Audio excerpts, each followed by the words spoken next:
especial ao Pedro Alvim de Azevedo Santos, agora doutor Pedro Alvim de Azevedo Santos, né? Recentemente teve a sua defesa aprovada pela banca, né, Pedro? E, bom, para vocês conhecerem um pouquinho sobre não sei se te chamo de professor Pedro, te chamo de doutor Pedro. Vontade. O pesquisador Pedro, então. O pesquisador Pedro, então, ele possui 10 anos de experiência em pesquisa ali na área de energia eólica, né, Pedro? É doutor pela Universidade Técnica da Dinamarca, a DTI, e mestre pela Universidade Federal de Santa Catarina.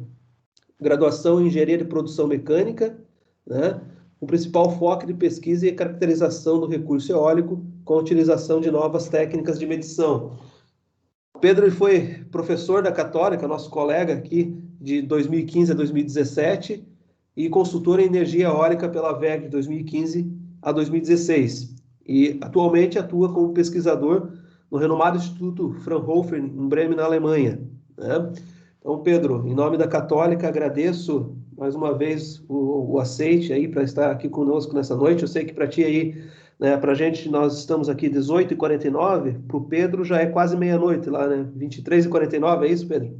É isso aí. 5 horas na frente, né? Então veio do futuro para nos trazer aí uma palestra sobre energia eólica. Espero que todos aproveitem. Tá? Ao final, nós abriremos por uma etapa de perguntas. Tá? Pedro, fique à vontade aí. Eu só acho que eu preciso habilitar aqui para ti, deixa eu só verificar. Isso, só para eu compartilhar a tela. Exatamente.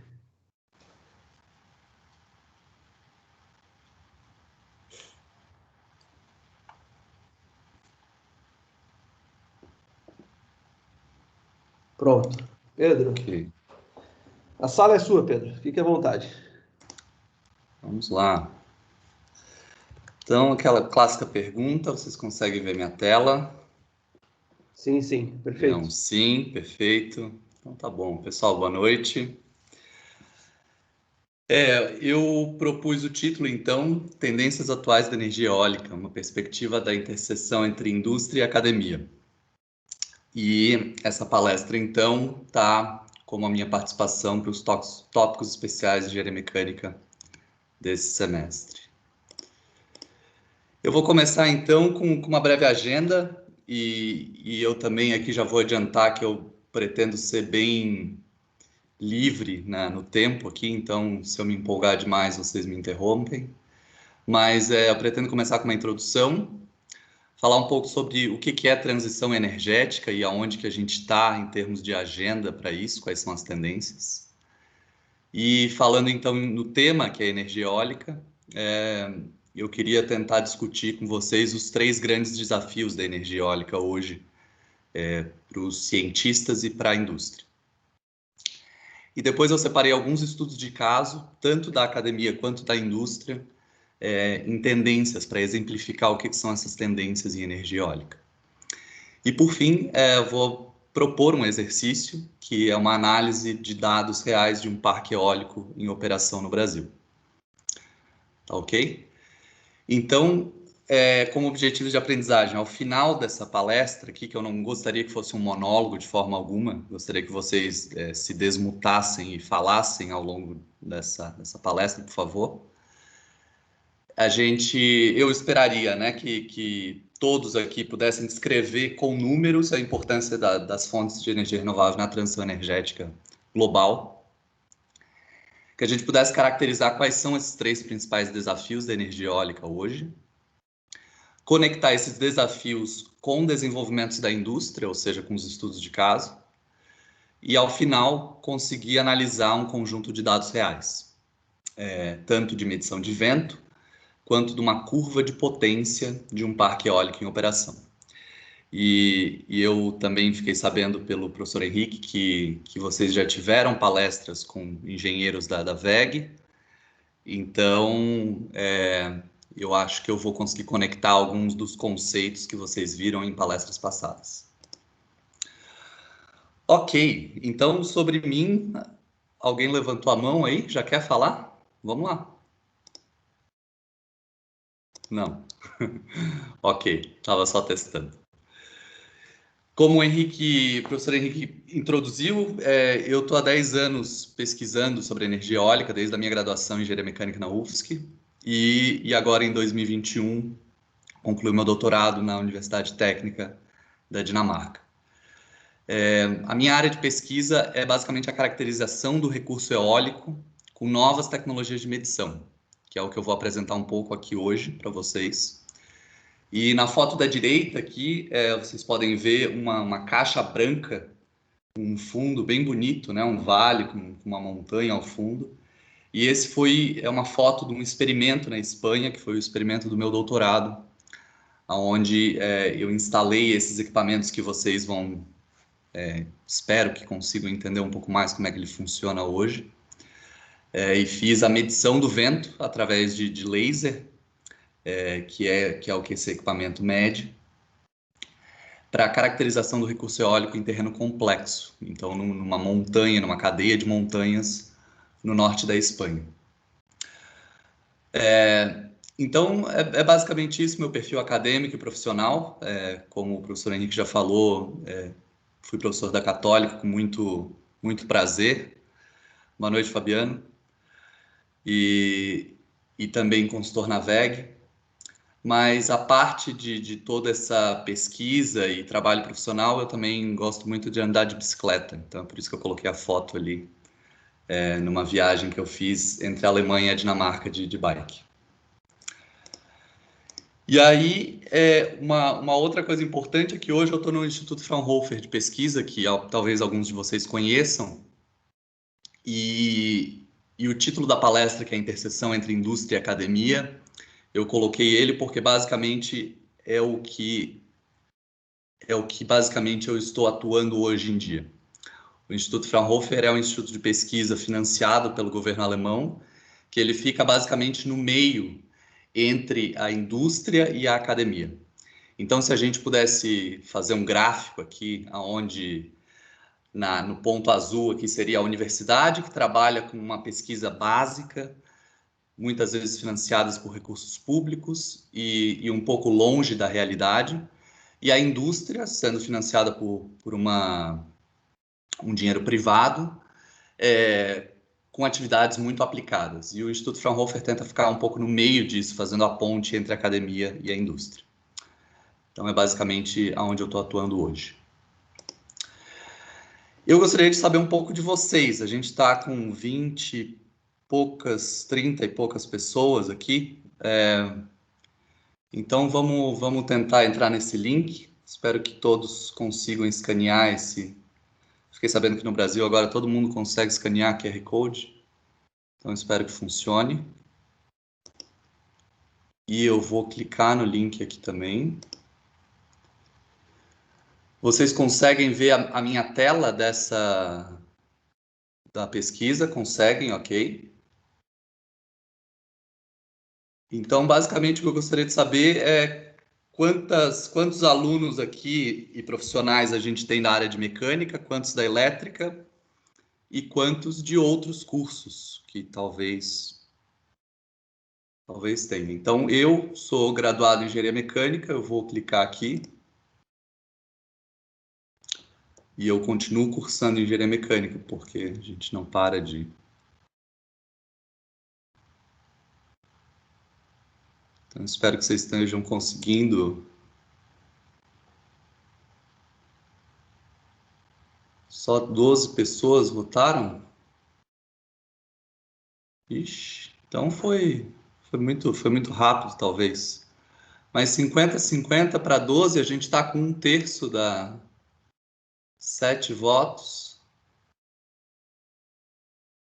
Mais alguém? Ok, eu vou considerar 50-50. Eu estou pedindo para você voltar no QR Code ali, se possível, Pedro. Ah, para voltar no QR Code, vamos voltar. E agora, voltou?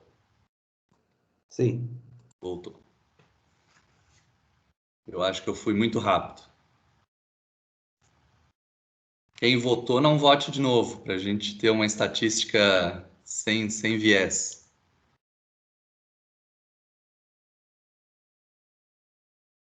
Então, eu vou entrar aqui de novo. Ah, agora sim. Então, tem mais elétrica que mecânica. Interessante, olha aí, Henrique. Tá? Teus alunos não estão por aí, não. Eu estou checando aqui, Os depois eu vou. alunos os alunos do Fabiano é que estão por aí. Muito bom. Então é mais gente. Opa, tá ganhando a mecânica, mais um. Mas tem mais da elétrica, sem dúvida. E tem outros também. Ok. Então vamos lá. Transição energética. Eu gosto, tem vários gráficos que passam essa mensagem, mas basicamente aqui o que a gente vai ver nesse vídeo é um gráfico circular, um gráfico polar, aonde cada barrinha dessa é um país e cada círculo desse o círculo zero é basicamente a temperatura média global em níveis pré-industriais. E saindo para cima, a gente começa a ter uma média global de anomalia de temperatura, certo? Então, eu acho que a mensagem aqui é tentar passar que, número um, nem todos os países estão aquecendo, e só que uma tendência global ela está sendo observada de que a temperatura média do globo está aumentando a níveis muito maiores do que pré-industrial. Então a gente pode ver aqui agora 2012, 13, 14, vou parar aqui em 16, ou seja, mesmo os países não desenvolvidos e não industrializados já estão observando uma consequência do aquecimento global e observando um aumento da temperatura. Então, eu acho que esse gráfico diz bastante coisa. A gente sabe que o que a gente aqui não quer lutar contra o aquecimento global, o que a gente está tentando lutar é contra a maior fonte desse aquecimento global, que é o aquecimento, o efeito estufa criado por gases emitidos por ações, como a gente chama de antropogênicas, ou seja, de fontes humanas. Então, gases de efeito estufa antropogênicos é o que é basicamente um fator principal de luta que muitos governos agora estão se comprometendo a combater. Quando a gente fala de aquecimento global e transição energética, eu acho que muito se fala de eletricidade, né? E eu acho que a primeira coisa para responder essa pergunta de como evitar um desastre climático seria de discutir primeiro quem é que está contribuindo para o aquecimento global em termos de setores da indústria.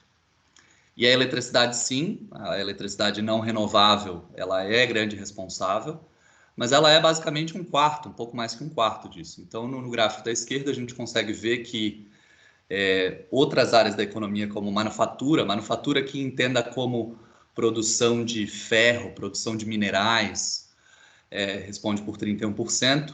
A agricultura, no Brasil, a gente tem um conhecimento muito grande disso, né? Como que a agricultura emite efeito estufa, emite gases do efeito estufa. Transporte, né? Não é só carros individuais, aqui a gente está falando de grandes navios, como aquele que encalhou no canal de Suez há pouco tempo. Então, como tentar tornar esse tipo de matriz mais renovável. E prédios, ali é basicamente o concreto e o aço, né? Os responsáveis pelo gás de efeito estufa. Eu escolhi aqui uma dessas áreas da economia, que é o transporte, que responde por 16% da emissão de gases, e coloco aqui uma perspectiva para 2050 de uma grande consultoria chamada DNV. E no gráfico a gente pode ver aqui a demanda por energia, não é necessariamente por energia elétrica, tá? Por energia como um todo, do setor de transporte. A gente vê aqui uma grande queda em 2020, eu acho que todo mundo sabe por quê, né? E isso vai ficar para a história, a gente está vivendo um momento muito histórico. Mas depois dessa recuperação, que não vai ser, depois da pandemia, não vai ser uma recuperação que vai seguir a demanda pré-pandemia, isso já é uma coisa importante. E a gente está vendo que essa barra azul escuro aqui, ela começa a crescer drasticamente no setor de transporte. E essa barra azul escuro é justamente a eletricidade. Então, o que o gráfico tenta passar, a mensagem que ele tenta passar é, número um, a gente não vai deixar de usar petróleo não vai acabar. E número dois, uma grande parte desse setor da economia, que é transporte, vai ser eletrificado, né? Então, a gente poderia imaginar desde um Tesla, que você no futuro talvez possa vir a dirigir, até um grande cargueiro sendo movido a energia renovável. Ok. Vamos falar de eletricidade, então. Como é que fica a questão da geração de energia elétrica, né? O mesmo gráfico de uma projeção para 2050 é plotado aqui, aonde a gente vê um grande crescimento de uma barrinha amarela, uma azul clara, uma azul um pouquinho mais escura e uma outra azul escura. E essas três barras justamente representam solar fotovoltaica, energia eólica onshore, energia eólica offshore fixed, aqui significa presa no chão do mar, e energia eólica floating, flutuante.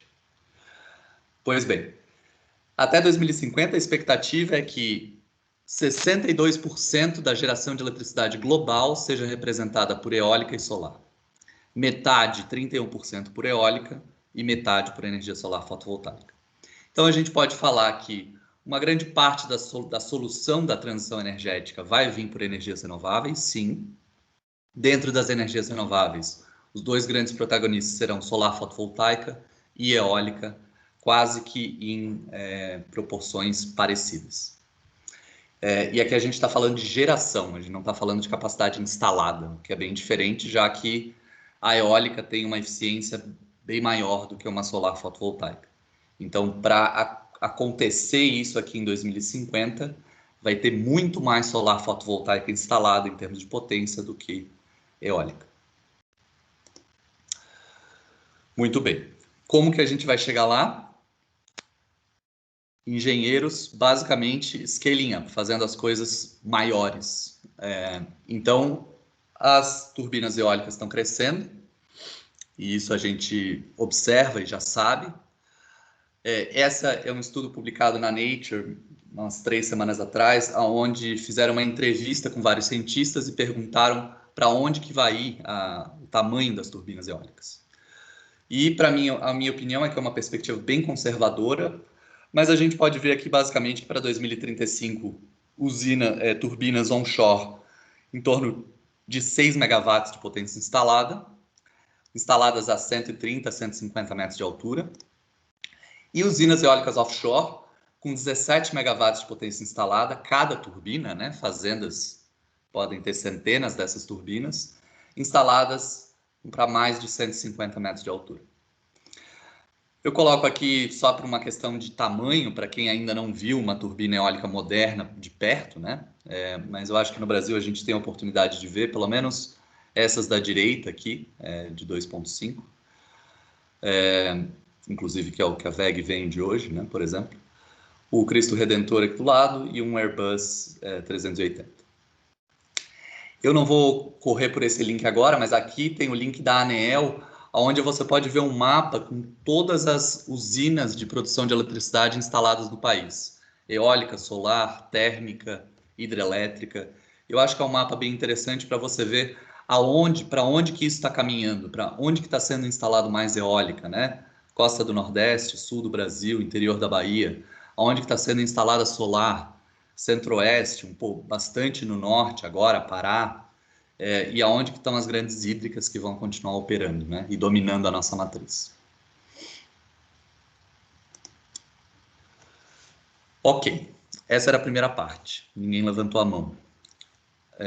Fique à vontade para participar. 3 grandes desafios da energia eólica. Foi publicado um artigo na Science em 2019, por uma comunidade de cientistas, onde eles concordaram quais seriam os 3 principais desafios para conseguir chegar naquele 2035 com aquelas turbinas que a gente viu e naquele 2050 com 31% de geração de eletricidade. Um primeiro desafio seria melhor compreender a física do vento desde a escala atmosférica até a turbina eólica.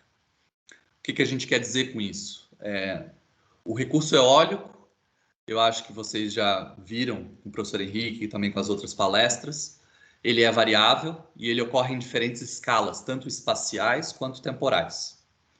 Em termos de escalas espaciais, a gente pode observar o comportamento dos padrões de vento no globo terrestre. Só que, claro, que as turbinas eólicas operam numa escala bem menor. Então, o desafio é fazer essa conexão entre como a gente consegue modelar o clima na Terra e fazer como se fosse um zoom até essa escala de 100, 150 metros, que é a turbina eólica. E isso é um grande desafio em termos tanto de modelagem, dos modelos numéricos, quanto de observação, de conseguir medir o vento em todas essas escalas. Então, a gente está falando de escalas de milhares de quilômetros para alguns metros. Eu vou entrar aqui num site que vocês estão vendo agora o meu navegador? Sim, né? Ok. Então, isso aqui é basicamente um modelo de previsão numérica, né? A gente está aqui no sábado hoje, no sábado não, perdão, sexta-feira, sábado para mim já. E a gente está conseguindo ver aqui os padrões de vento no globo. Então, eu vou dar um zoom out. A gente consegue ver como que o vento na superfície está se comportando. E eu posso também dar um play aqui e ver como que o vento vai se comportar amanhã, ou depois de amanhã. Então, esse é um exemplo de um modelo que tenta prever o vento no globo. Aqui, por exemplo, é bem interessante, está tendo um ciclone tropical na Índia aqui. Então, esses modelos conseguem prever com muita acurácia o vento superficial no globo terrestre. E, inclusive, com previsões que estão indo, hoje em dia, estão indo entre 5 e 10 dias, com uma acurácia razoável, mas, claro, eles tendem a divergir como o tempo passa. Então, esse ciclone aqui vai, querendo ou não, machucar muita gente, e a Índia é um país que está sofrendo muito com a pandemia. Então, isso é triste, mas o que eu quero ilustrar aqui é como que essa ferramenta funciona. E aqui você pode explorar muita coisa, é bem interessante.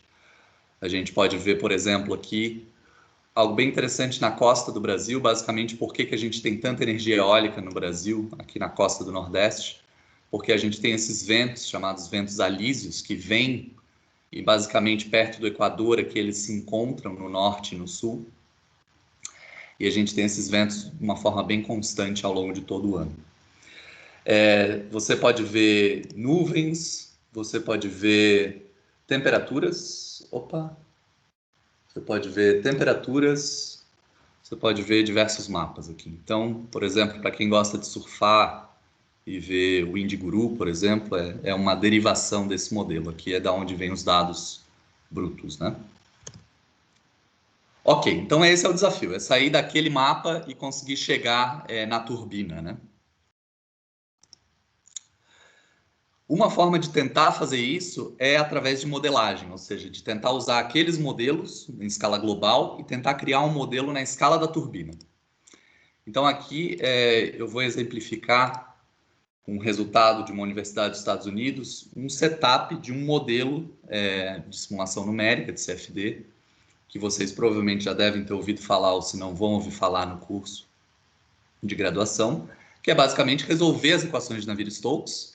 E aqui é uma simulação que a gente chama de LS, de Large Edge Simulation, que significa que o modelo está resolvendo quase todas as escalas de turbulência da equação de Navier-Stokes.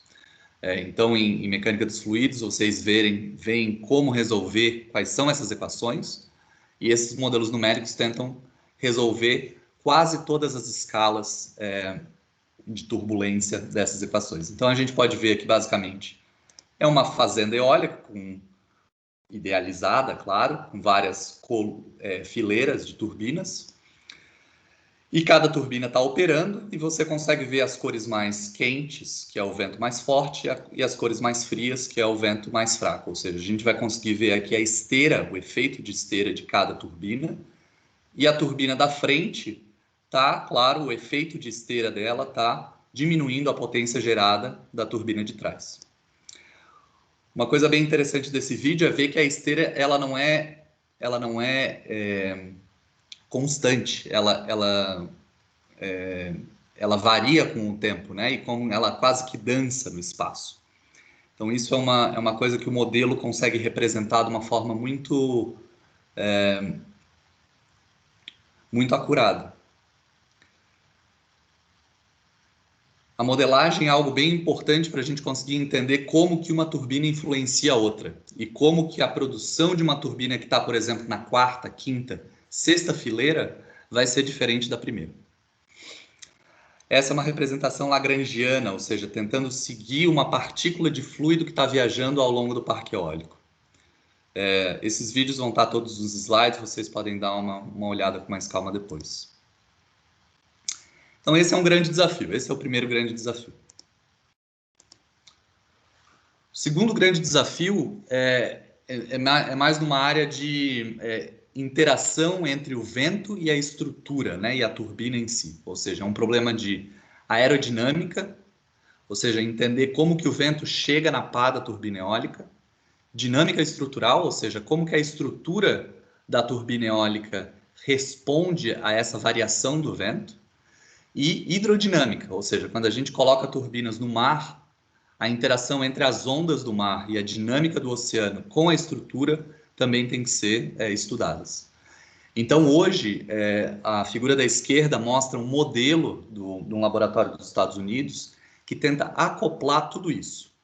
Ou seja, a gente não está agora apenas falando de engenharia elétrica, engenharia mecânica, a gente está falando de um acoplamento entre mecânica dos fluidos, ou seja, o recurso do vento, aerodinâmica, ou seja, a pá, o perfil da pá, hidrodinâmica, como que as ondas interagem com essa estrutura, mecânica dos sólidos, ou seja, como que essa pá ela está defletindo, certo?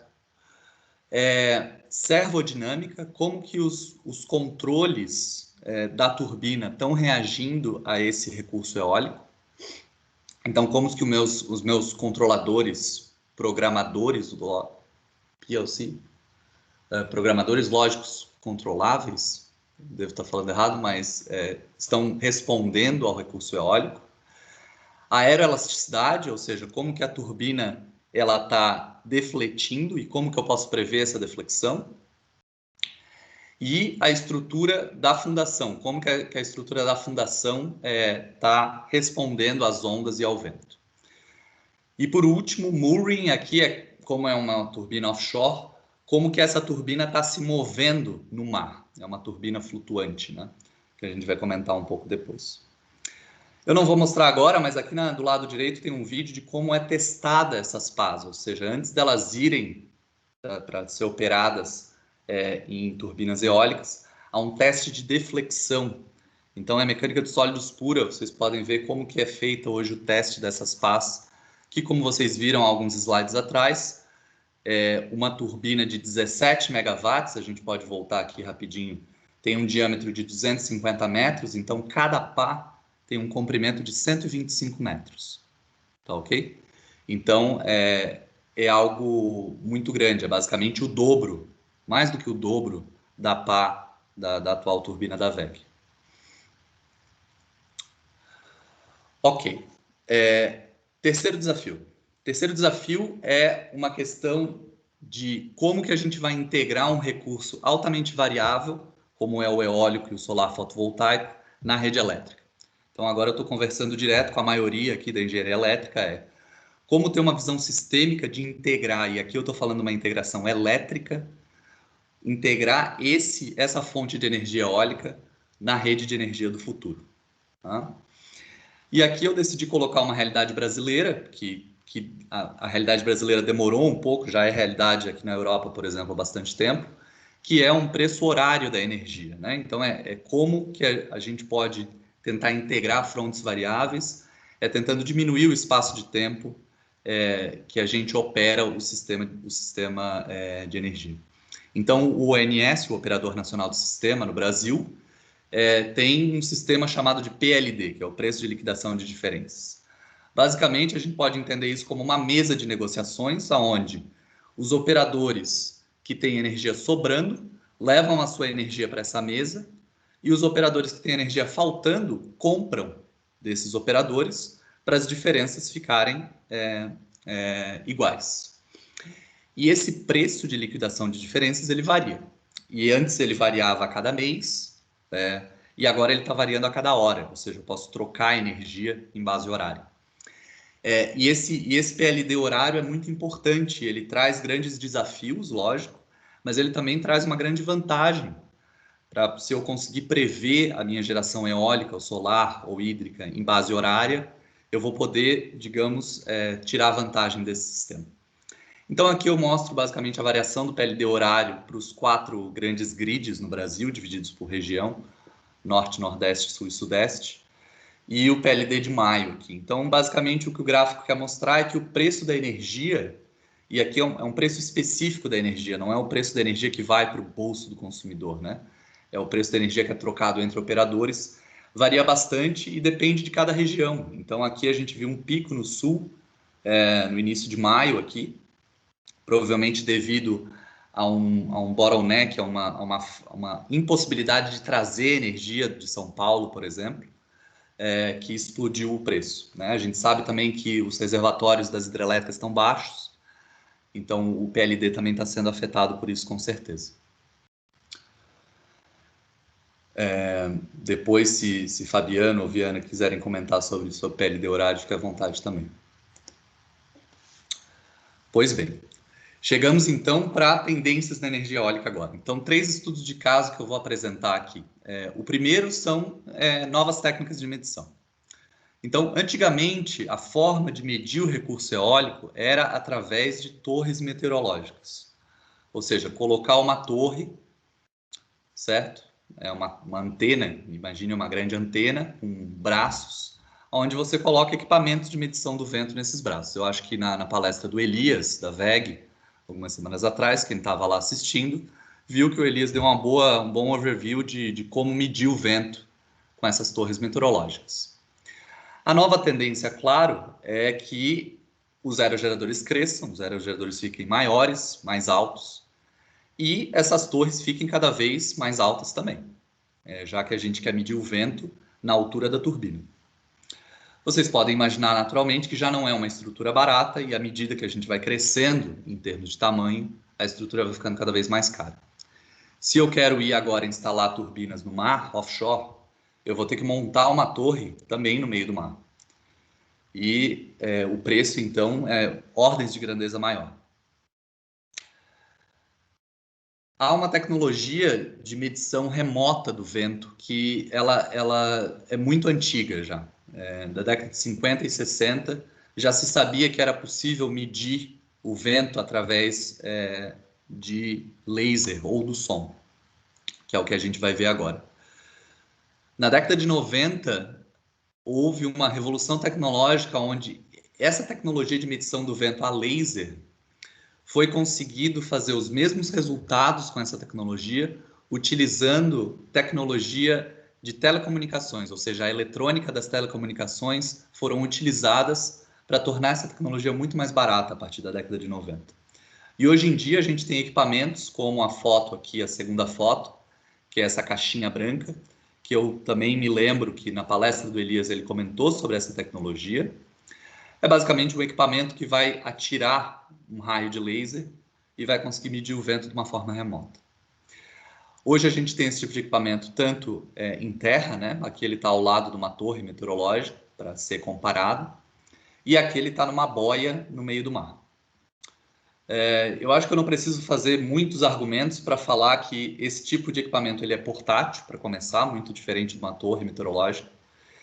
E grandes estudos agora, incluindo a minha pesquisa, mostram que esse tipo de equipamento é o novo padrão para medição do vento. Então, essa tecnologia se chama LiDAR, e LiDAR é um acronímio para Light Detection and Ranging, ou seja, a gente está utilizando a luz para fazer uma detecção de algo na atmosfera, e ele é o novo standard para medição do recurso eólico.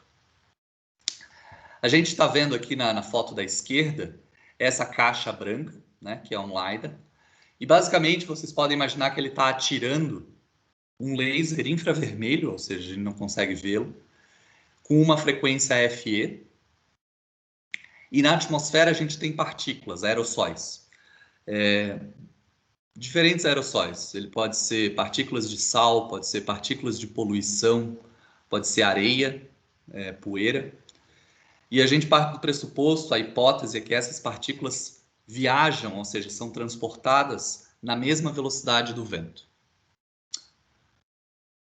Se a gente tem um objeto em movimento e eu emito uma frequência com uma onda, seja ela eletromagnética ou uma onda sonora, a frequência que eu vou receber de volta, que é FB, se esse objeto está em movimento em relação a uma referência inercial, essa frequência vai ser diferente.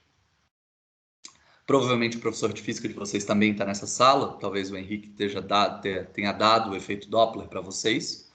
Mas para quem lembra de efeito Doppler, né? Eu não sei se vocês conseguem ouvir o som agora. Estão ouvindo alguma coisa ou não? Não? Não. Ok. Não tem problema, que eu coloquei um som aqui que é o som de um carro de Fórmula 1 passando. Tenta imaginar na cabeça de vocês um carro de Fórmula 1 passando. Basicamente, a frequência aparente dele se aproximando é diferente da frequência aparente dele se afastando. Esse efeito Doppler é utilizado para medir a velocidade dos aerossóis suspensos na atmosfera através de luz infravermelha. E esse é o princípio do LiDAR. A foto aqui mostra um LiDAR com uma cabeça aqui que ela pode girar 360 graus e 180 graus em dois eixos diferentes. E ele consegue atirar esse laser nessa semisfera que está acima do equipamento. E consegue medir, então, a velocidade do vento em qualquer ângulo de um ponto inercial.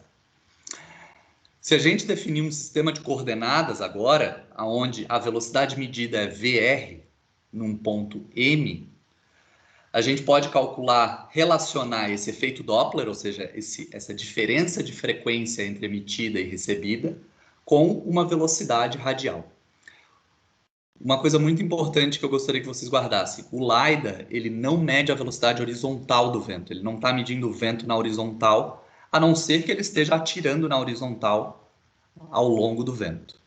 Mas quando ele está atirando, como está sendo mostrado na figura, ele está medindo a velocidade ao longo da linha do laser, que é dada por esse sistema de coordenadas. Ou seja, se eu quiser medir o vetor tridimensional do vento, a gente sabe que o vetor velocidade ele está no espaço, então é um vetor tridimensional.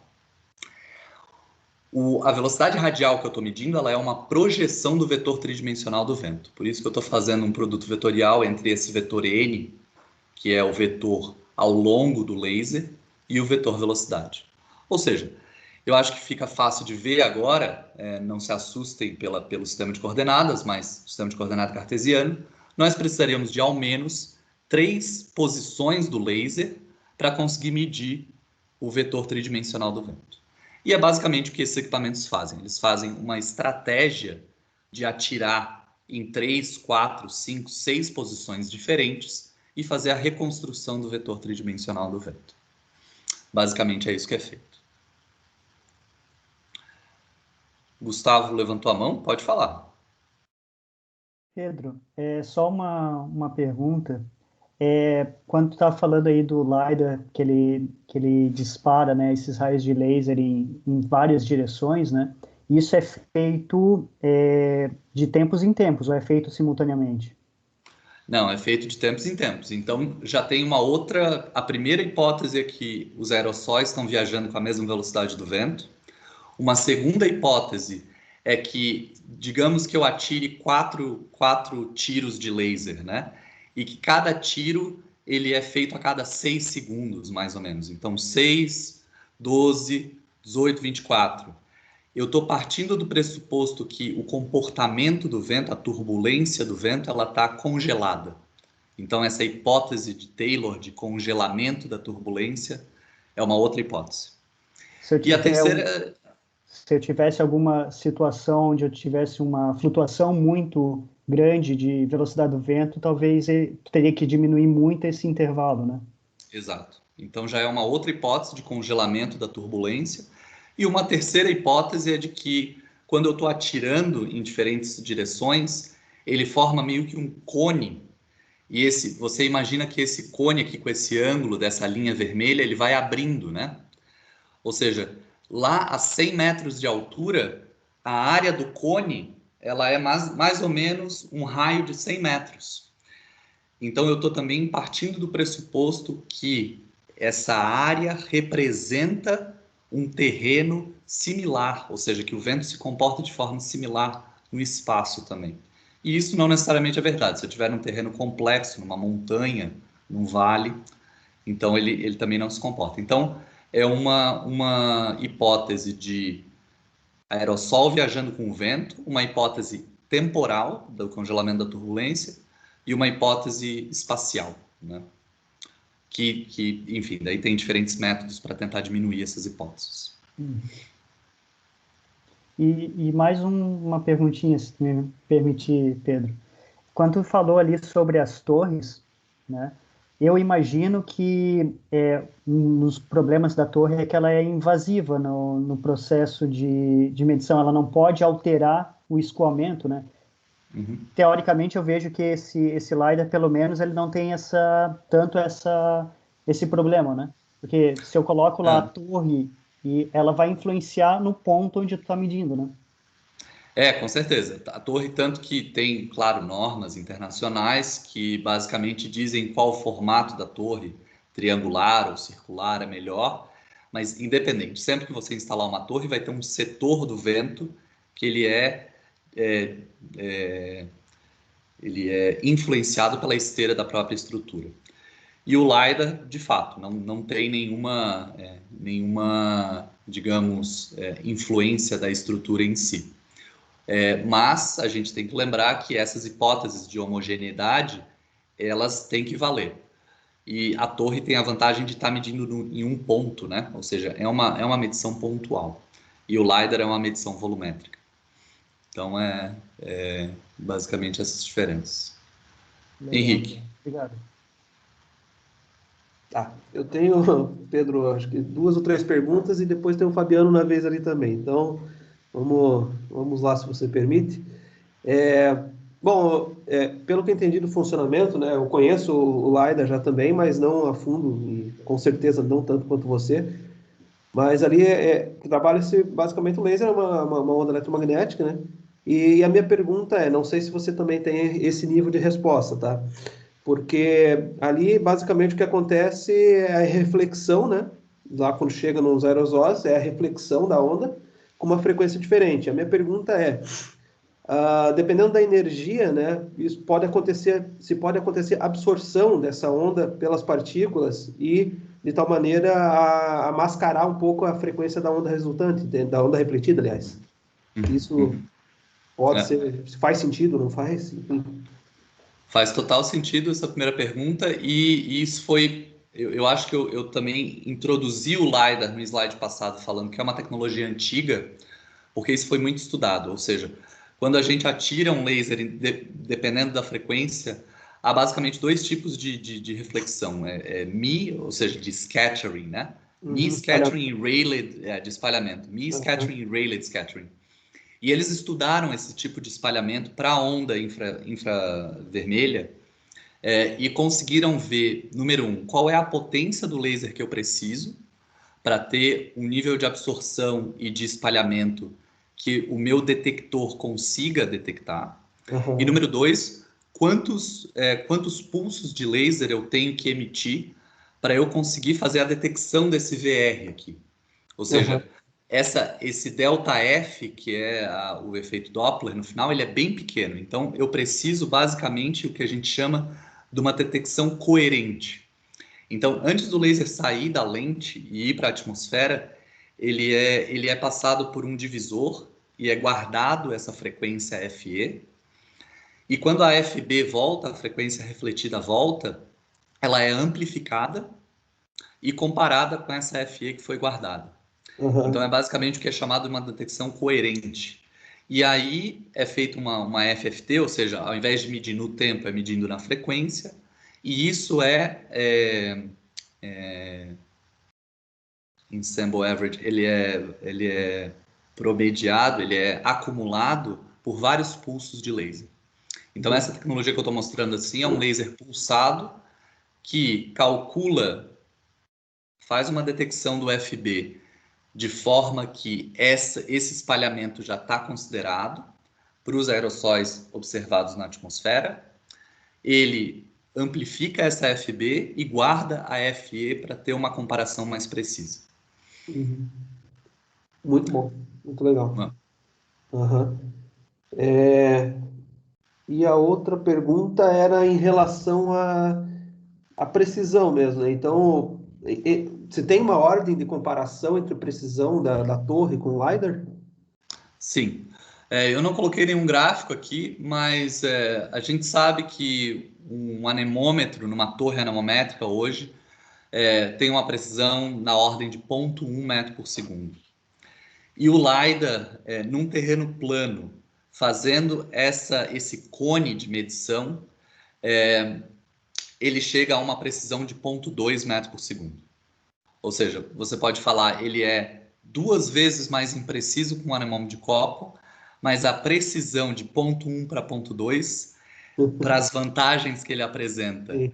e num recurso eólico, onde eu estou falando de um erro de, às vezes, 5 a 10% na energia, ainda está bem baixo. Então, é uma questão de custo, uma questão de praticidade, de portabilidade e de acurácia que está da ordem de grandeza da torre meteorológica.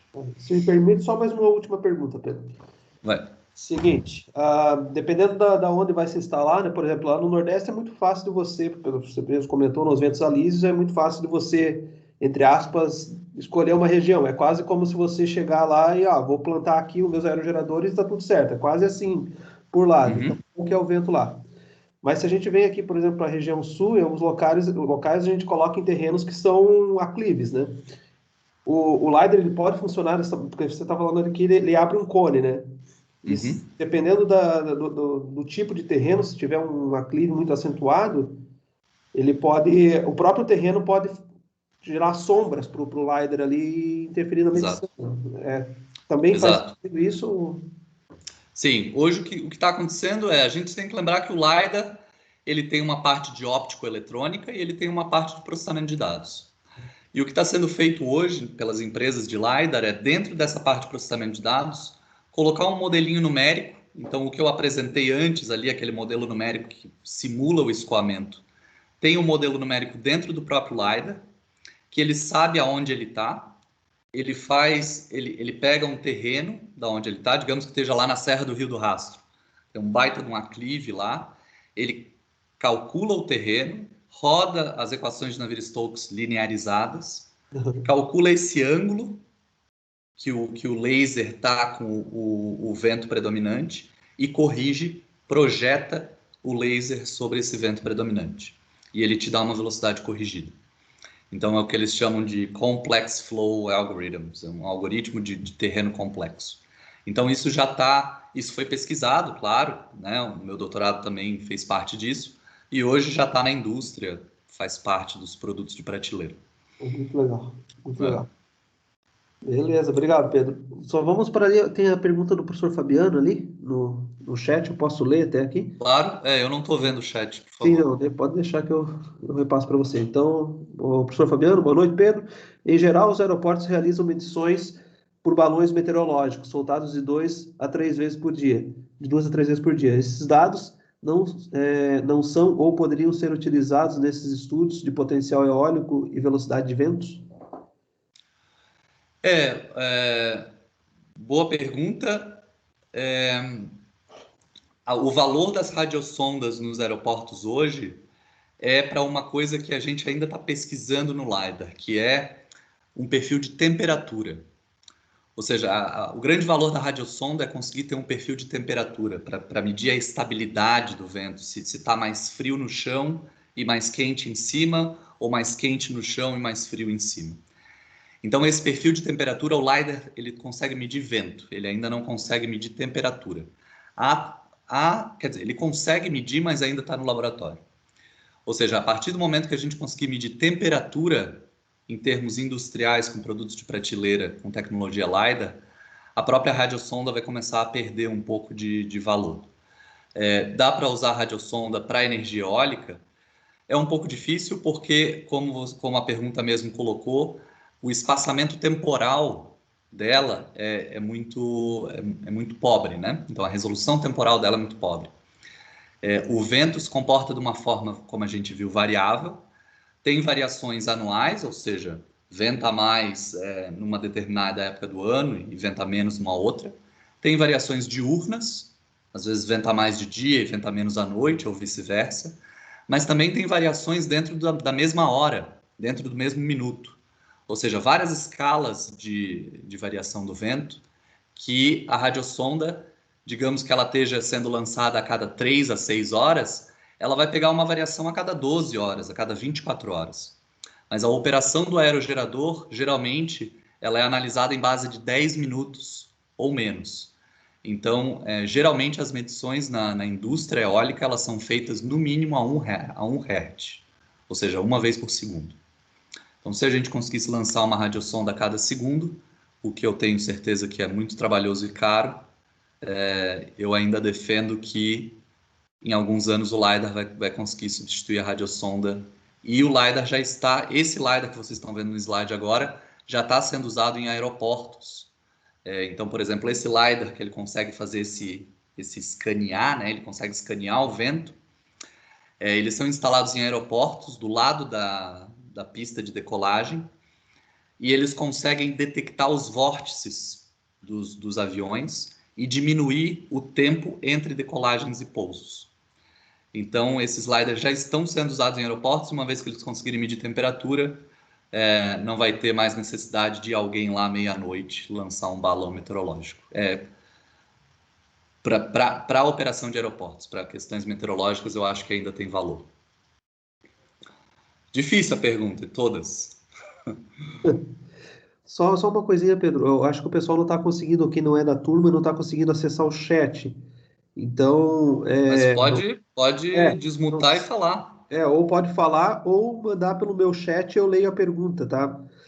Pode mandar pelo meu pessoal ali no Teams, eu leio a pergunta aqui, sem problema nenhum. Eu só não sei por que que não estão. Pode Mas mandar. Você enfim, ou pode habilita levantar a o mão também. microfone, solta a voz, ou É manda isso ali no aí. chat para mim. Beleza. Show de bola. Então, vamos continuar. Uma próxima tendência, então, ok, já que o LiDAR consegue medir a distância e consegue medir em vários pontos, que tal a gente usar mais de um LiDAR para conseguir medir ou seja, se um LiDAR vai ter que fazer 3 tiros, que tal a gente juntar mais de um LiDAR no mesmo ponto, né? E conseguir reconstruir o vetor do vento num ponto só. Então, agora a gente entra um pouco no que eu fiz no meu doutorado. Então, esses são resultados meus desse experimento que eu mostrei a foto lá na Espanha. Então, aqui na foto da direita, a gente vê um perfil do terreno. Aqui tem uma montanha que está num marrom escuro. Tem um vale aqui. E depois tem uma outra montanha menor aqui. Então, essa montanha é mais ou menos 1.000 metros de altitude. E essa aqui é mais ou menos 500, 550 metros de altitude lá na Espanha. Cada quadrado amarelo desse é um LiDAR, que pode atirar um raio de laser para qualquer direção. E o que foi feito aqui então é pegar cada LiDAR, o par 1 e 3 e o par 2 e 4, e apontarem ele para o mesmo ponto no espaço e no tempo, e conseguir passar, escanear a montanha em si. Ou seja, a gente mirou esse laser no topo da montanha, esse outro laser no mesmo ponto no topo da montanha e moveu esses dois lasers com sincronicidade, seguindo a crista da montanha. E feito a mesma coisa aqui, o 2 com o 4 atirando no mesmo ponto do espaço ao mesmo tempo e seguindo a crista da montanha. Então, eles escaneiam, voltam, escaneiam de novo, voltam, escaneiam de novo, voltam. Cada ponto que eles medem é como se fosse uma torre meteorológica, né? O ponto que eles estão medindo é a 115 metros de altura e cada linha Cada linha dessa tem 2 quilômetros, então é 2 quilômetros aqui, 2 quilômetros aqui, e ao longo dessa linha de 2 quilômetros tem 40 pontos em cada linha. Então, basicamente, seria o equivalente a você subir uma montanha e instalar 40 torres meteorológicas de 115 metros de altura cada uma. Aqui, e mais 40 torres aqui. Então, são 80 torres de 115 metros. Só que ao invés de montar todas essas torres, a gente utilizou os lasers. O que você vai ver aqui agora do lado esquerdo é essa resultante, né, o vetor de velocidade reconstruído. Aqui é 26 de setembro de 2018 e você vai ver como é que esse vento evolui, né? Então, o vídeo está um pouco com lag, mas depois você vai conseguir ver no seu computador. Mas você consegue ver que a gente consegue não só observar a variação do vento ao longo da montanha, mas também a diferença entre a montanha pequena e a montanha grande, né? Então, é basicamente isso que o LiDAR, uma das coisas que o LiDAR consegue fazer, substituir a torre meteorológica. Uma outra aplicação do LiDAR é conseguir fazer esse scan vertical. Então, agora, cada ponto azul desse é um LiDAR, olhando para cima, tá? Isso aqui é um corte transversal da montanha. Aqui é a montanha grande, aqui é a montanha pequena. Em cima é um modelo numérico e embaixo são as observações. E nesse experimento na Espanha, a gente conseguiu capturar o que é chamado de salto hidráulico. Aqui são 2 da tarde do dia 5. Quando começar a chegar a noite agora, 6 da tarde, por aí, a gente vai começar a observar o vermelho é vento vindo da direita para a esquerda. Então o vento ele está vindo aqui, vocês conseguem ver o meu mouse, essa mãozinha? Essa mãozinha ela está vindo da montanha e quando ela chega na montanha, ela começa a descer a montanha aqui. Só que chega um ponto aqui na montanha que ela dá esse salto aqui. Conseguem ver? Esse vermelho ele sobe e depois desce de novo. E isso é o que a gente chama de salto hidráulico. Em Mecânica dos Fluidos 2, talvez o pessoal da mecânica tenha visto um pouco disso.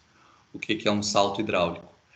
E aqui o modelo conseguiu concordar com as observações em capturar esse salto hidráulico. E isso foi algo novo, que foi capturado pelos LiDARs em terreno complexo, e também novo de ter conseguido feito uma simulação que concorde com as observações. Então isso é mais uma aplicação do LiDAR em termos de conseguir medir um comportamento do vento espacialmente, né? E aqui a gente está falando de uma escala bem grande, uma escala de quilômetros, quase 10 quilômetros, né? São 2 para cima e 6 para o lado aqui transversalmente. Então foi algo que eu considero novo. Ok, bastante informação. Levantem a mão, por favor, se vocês quiserem me interromper, senão eu me empolgo e vou mais rápido. Próxima tendência da eólica. Wake steering. Então aqui é controle, como que a gente pode controlar uma turbina para ela operar de uma forma melhor, né?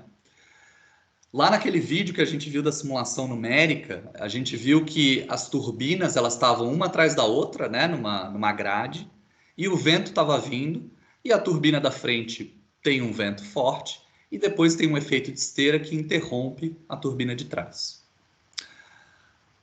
Se você... e a gente parte do pressuposto que a turbina está sempre alinhada com o vento predominante. Se você agora desalinhar a turbina, ou seja, agora o vento está vindo da esquerda para a direita, aqui, num ângulo de 0 graus, mas a turbina agora ela está um pouco desalinhada em relação ao vento. E por essa simulação, aqui uma cor mais amarela é uma velocidade maior do vento, vocês já observaram, né? Com a turbina desalinhada, com um ângulo diferente do vento predominante, a esteira ela quase que é defletida, vocês conseguem observar isso?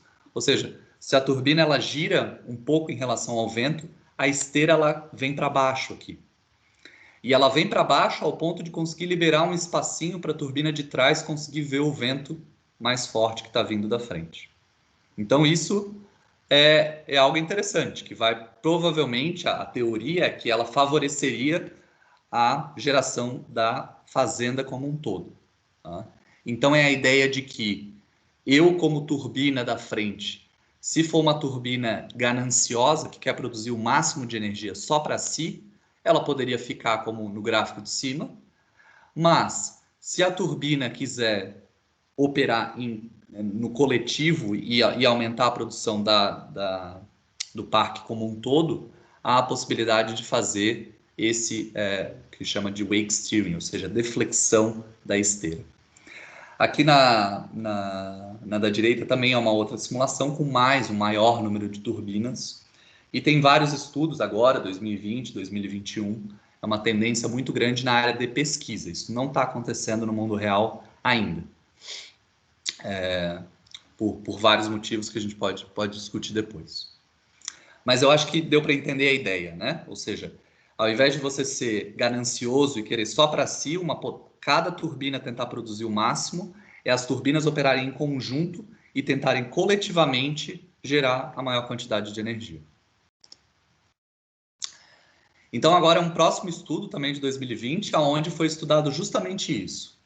A gente primeiro parte do pressuposto que aqui são 3, 6, 8 turbinas em linha, e aqui essa porcentagem é o quanto digamos, de potência a menos que elas estão gerando. Tá? Então 0% significa que todas elas são gananciosas.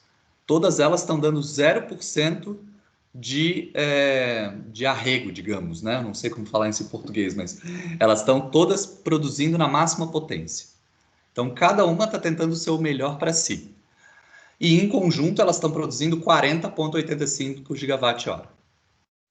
Agora, a ideia é, que tal a gente tentar diminuir um pouco a potência da frente, diminuir um pouquinho mais a potência da segunda. Ou seja, se a gente diminui a potência da frente, está passando mais recurso eólico para as de trás. E a gente deixa as de trás tentarem capturar um pouco. Tá? Então, se é feito isso, pula de 40 para 44. E aqui o artigo tenta fazer uma otimização, ou seja, qual seria o melhor comprometimento entre diminuir a potência das turbinas da frente para tentar maximizar a energia gerada pelo todo. Olhando de uma forma espacial agora, a gente pode ver aqui, isso aqui é uma usina eólica offshore na Dinamarca, real, né?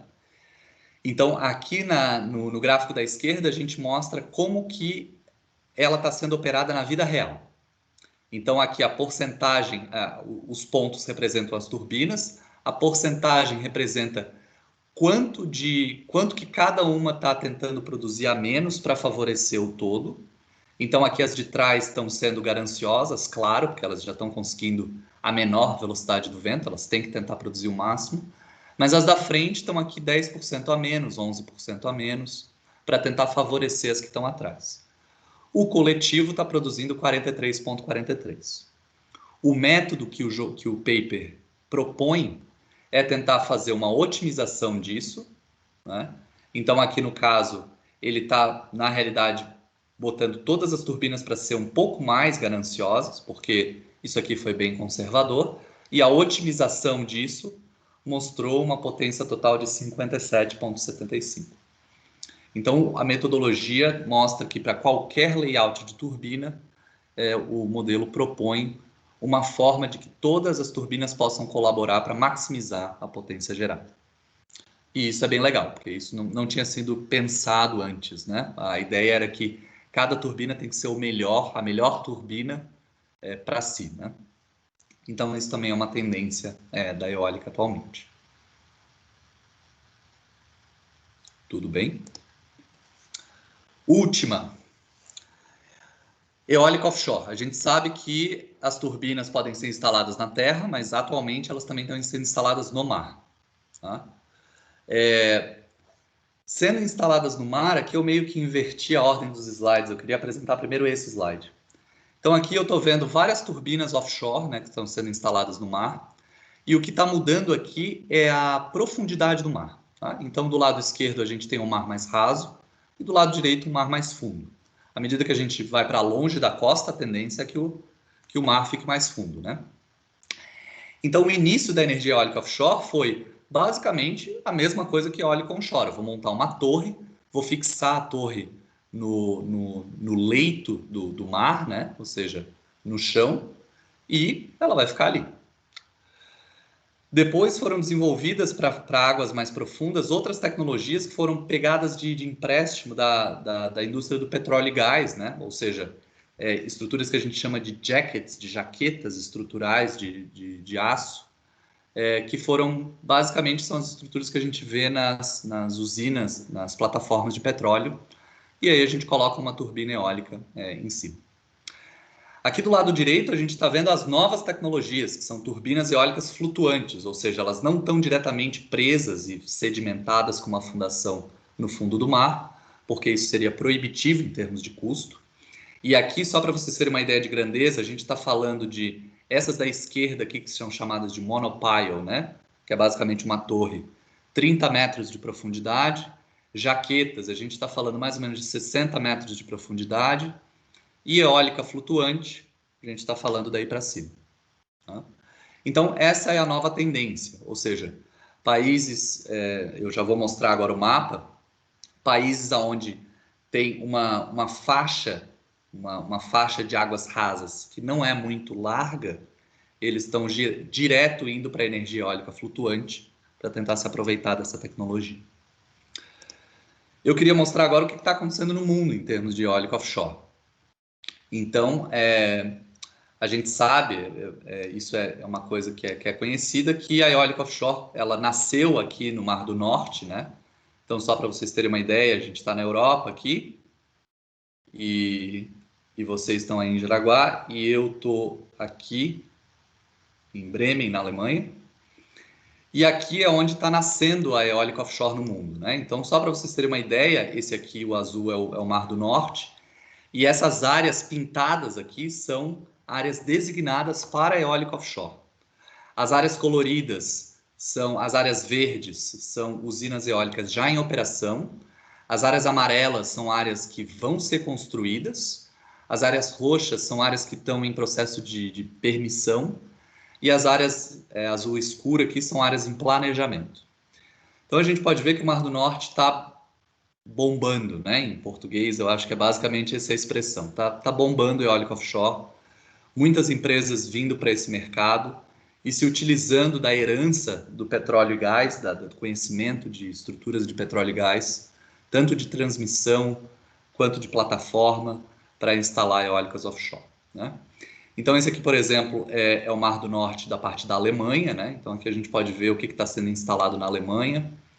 Aqui para cima a gente vê o que está acontecendo na Dinamarca, também bastante coisa vai rolar na Dinamarca.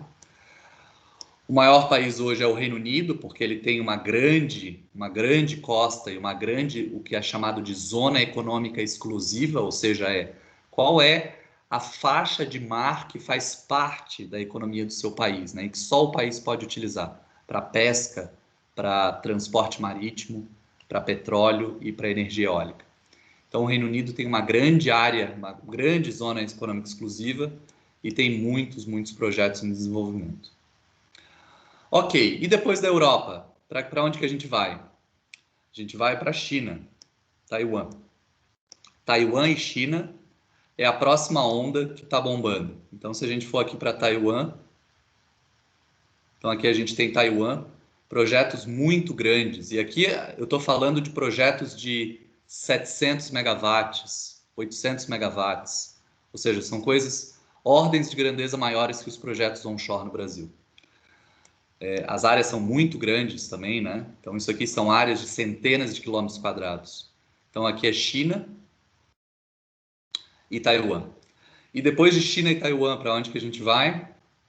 Agora, com uma mudança de governo e a eleição nos Estados Unidos, a gente vai para os Estados Unidos. Costa leste dos Estados Unidos e Nova York, o governo Biden aprovou e está incentivando eólica offshore nos Estados Unidos, é a próxima onda. Então aqui a gente tem grandes projetos offshore nos Estados Unidos que vão acontecer. E depois dos Estados Unidos, para onde a gente vai? Essa é uma opinião pessoal, mas eu acho que a gente vai para o Brasil. Então daqui a 7 anos, mais ou menos, espero que todos aqui estejam formados até lá, com título de engenheiro. E quem quiser trabalhar com eólica offshore, está aqui. Como eu falei com a conexão do petróleo e gás, né, Rio de Janeiro, então aqui a gente tem alguns projetos no Brasil já em permissão. Sul do Brasil, eu acho que tem um projeto aqui, ou não? Não? Mas deve ter, vai aparecer. Ah, tá ali, ó. Tá ali. Tem um projeto aqui, Águas Claras, perto da Lagoa dos Patos, aqui em Porto Alegre. E, claro, Nordeste do Brasil. Cadê o Nordeste do Brasil? Tem que aparecer alguma coisa aqui. Aqui, alguns projetos também. Muito interessante de ver essas cores em azul aqui. Essas cores em azul representam a profundidade do mar. E é muito interessante de ver esse azul clarinho aqui, significa águas rasas, significa que a gente dá só para enfiar o aerogerador sem ser flutuante. Então o Brasil, além de ter os ventos alísios, que a gente já conhece da eólica onshore, ele tem uma batimetria. Batimetria é o perfil da profundidade do mar à medida que a gente sai para a costa. Tem uma batimetria muito favorável para a eólica offshore. Então, na minha opinião, eu acho que o Brasil pode ser um grande player nesse mercado de eólica offshore nos próximos anos. Estou terminando.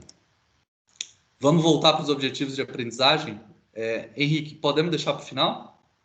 Só para finalizar. Vamos lá. Eu propus 4 objetivos de aprendizagem. A gente está aqui com 38 alunos, espero que estejam acordados. Eu aqui é 1h, então vocês não podem dormir, porque quem teria que estar dormindo sou eu. 4 objetivos. Primeiro, descrever com números a importância das fontes de energia renovável na transição energética global. E aí eu volto para aquele gráfico lá do início. Então, se você lembrar e alguém perguntar, para onde que a gente está caminhando em termos de eletricidade, eu gostaria que você vá dormir hoje com esse gráfico na cabeça. Ou seja, 2020 aqui teve uma queda por causa da pandemia, mas a ideia é ter um novo recomeço, um recomeço renovável, e esse recomeço renovável vai ser dominado por solar fotovoltaica e eólica. Próximo objetivo de aprendizagem: caracterizar os 3 principais desafios da energia eólica para o futuro. E aquele paper da Science que eu mostrei, basicamente os 3 desafios são: 1, entender melhor o escoamento, né? E aqui eu tirei uma foto daquela simulação bonita que dava para ver as esteiras entre aerogeradores aqui. Número 2, entender melhor a estrutura, ou seja, como que a estrutura reage com o vento e com as ondas do mar. Então, um pouco de mecânica dos sólidos aqui e um pouco de dinâmica estrutural também. E aqui seria mais mecânica dos fluidos. E o desafio número 3 é entender a rede elétrica, como integrar uma fonte tão variável na rede elétrica. Então, isso aqui é puramente entender como que a gente pode controlar o sistema melhor e como recuperar caso esse sistema caia também. Isso é muito interessante. Enfim, vários desafios, divididos em 3 categorias. Objetivo de aprendizagem 3, conectar os desafios da eólica com o desenvolvimento da indústria. Então, eu compartilhei aqui primeiro um estudo de caso do meu doutorado, que é a utilização de LiDAR para medição do vento. E aqui eu mostrei algumas coisas que podem ser feitas hoje em dia. Número 2, mostrei alguns artigos que falam sobre como que os aerogeradores podem operar no coletivo para tentar aumentar a potência de uma usina, ao invés de cada um tentar produzir o máximo para si. E aí eu mostrei essa deflexão do efeito da esteira e como tentar cada aerogerador produzir um pouquinho menos para no final acabar o parque produzindo mais. E a terceira tendência é eólica offshore em geral, mas principalmente eólica offshore flutuante, porque o Brasil é especial em muitos aspectos, né? Essa questão da batimetria que eu comentei agora, mas nem todos os países são assim. Então, se a gente for para a Espanha, por exemplo, é um país que tem uma costa e logo a profundidade da água é muito, muito alta, muito grande. Então, eólica offshore é o que vai predominar. Ok, professor, e o 4º objetivo de aprendizagem, como é que vai ser? Essa é com vocês. Eu também daqui a pouco vou dormir, então eu gostaria de propor um exercício para vocês, que é analisar um conjunto de dados de medição do vento com a curva de potência de um parque. E agora a gente vai para Vamos para o Piauí. Então, a gente está aqui, Google Earth, Brasil, vocês conhecem bem. E a gente vai para o Piauí, estado do Piauí, costa do Piauí, próximo do mar. E como a gente viu também, e vocês sabem, tem muita eólica na costa do Nordeste, né? E esse aqui é um parque eólico, não sei se dá para ver aqui, dá quase para ver aqui a sombra dos aerogeradores, né? Aqui. Então é um parque eólico bem antigo, um parque eólico que foi, acho que ele começou a operação em 2008, quando eu estava na graduação, e a eólica estava começando no Brasil. Ele é chamado de Parque Usina Eólica de Pedra do Sal. Tá? Pedra do Sal porque o vento é muito forte e a maresia, ela vem com esse vento do mar e você está parado ali, você só está recebendo água salgada na cara. Então é por isso que é Pedra do Sal. O vento é tão forte que da imagem de satélite dá para ver as dunas. Vocês conseguem ver essas dunas, essas faixas de areia aqui? Isso aqui tem quilômetros, né? Isso aqui são quantos quilômetros? São 2 quilômetros. Ou seja, o vento é tão forte que ele carrega uma duna por 2 quilômetros. Assim. Então a gente já consegue ver, só pelo movimento das dunas aqui, a velocidade, a direção predominante do vento. Esse é um parque eólico que ele é composto de 20 aerogeradores, então eles estão numerados aqui, 3, 4, 5. E eu participei de um projeto de pesquisa onde a gente instalou uma torre anemométrica e um LiDAR, lado a lado, na frente do parque eólico. Tá? Então aqui a gente tem o aerogerador número 7, que está bem próximo da torre, e a gente tem aqui o aerogerador número 10, que está bem próximo do LiDAR. Tá? Então, basicamente, a gente tem dados da torre de medição do vento e do LiDAR de medição do vento, e tem dados das turbinas de produção de energia, quanto que elas produzem. Tá? Gostaria de propor para vocês, vou voltar para a minha apresentação de slide aqui,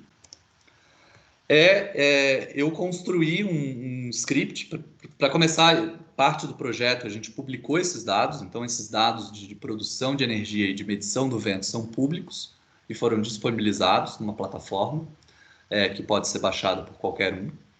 E eu construí um pequeno script onde a gente pode carregar esses dados e fazer alguns gráficos para tentar entender um pouco melhor. E é isso que eu queria deixar para vocês como exercício. Não sei qual é a experiência de cada um aqui com Python ou com visualização de dados, mas na minha humilde opinião, eu acho que é uma habilidade que, se você não tem ainda, sugiro que você dê uma olhada e tente, pelo menos, aprender num nível básico. E se você já tem algum conhecimento, que você aprofunde ele, que vai ser uma habilidade muito requisitada no futuro. Quer dizer, no presente já. Pois bem. Então, tá aqui a proposta. Eu vou upar isso junto com a... Então, esse aqui basicamente a proposta do exercício. Então, eu faço aqui, eu carrego os dados, e eu estou carregando aqui os dados de velocidade, direção da torre anemométrica, velocidade e direção do LiDAR e potência das turbinas. Tá? E eu lembro muito bem da palestra do Elias, que eu não estava presente, mas vocês estavam presentes, e a primeira coisa que eu proponho é para a gente construir uma rosa dos ventos. A rosa dos ventos é da onde que o vento está soprando, né? Então, aqui é uma rosa dos ventos, que é basicamente um gráfico onde a gente vê a frequência e as cores que representam a velocidade do vento. Então, a gente vê que em Pedra do Sal, o vento está vindo do leste e do nordeste, né? E é uma coisa mais ou menos como a gente viu, né? Aqui está a rosa dos ventos, aqui é uma foto, aqui é a costa, e a gente está vendo essas dunas, né? Predominantemente desse nordestão, né? Que é um vento bem forte, os ventos alísios lá no nordeste. Então, tentar construir essa rosa dos ventos é uma primeira proposta. Tá? Tem algumas dicas ali e vocês podem dar uma olhada. Segunda proposta é tentar construir uma curva de potência. Né? Então, eu lembro que o Elias mostrou isso, talvez o professor Henrique também. Então, a curva de potência do aerogerador, né? E a WEG, por exemplo, tem um produto que é um aerogerador de 2,1 megawatts. Esse é um aerogerador de um fabricante alemão bem antigo, ele tem 910 kW de potência. Tá? Então, 910 kW de potência. E aqui, à medida que a velocidade do vento aumenta, a gente vê que a potência aumenta e até chegar num patamar aqui do gerador elétrico. Mas tem bastante uma dispersão bem grande nos pontos, vocês estão vendo isso? E tem um negócio meio estranho aqui, tem tipo uns pontos onde a velocidade do vento é bem alta, mas a potência é zero. Então talvez o aerogerador esteja em manutenção, algo assim, né? Então esse é o primeiro. O segundo desafio é construir essa curva e tentar discutir por que tem esse espalhamento dos dados, por que tem essa linha aqui com potência zero, né? Então eu acho que seria interessante você tentar explicar por que isso acontece. Terceiro desafio, então, é que o fabricante ele fornece uma curva de potência. Quando eu vou comprar o aerogerador da WEG, eles me falam, olha, a curva de potência vai ser assim. E aí eles falam, ó, para tantos metros por segundo você vai produzir tanto, tanto vai produzir tanto. É uma linha bonitinha. E na realidade a gente está vendo que não é bem assim que funciona, né? Na vida real ele produz mais, produz menos. Então, o terceiro desafio é comparar a curva medida lá em Pedra do Sal com a curva do fabricante.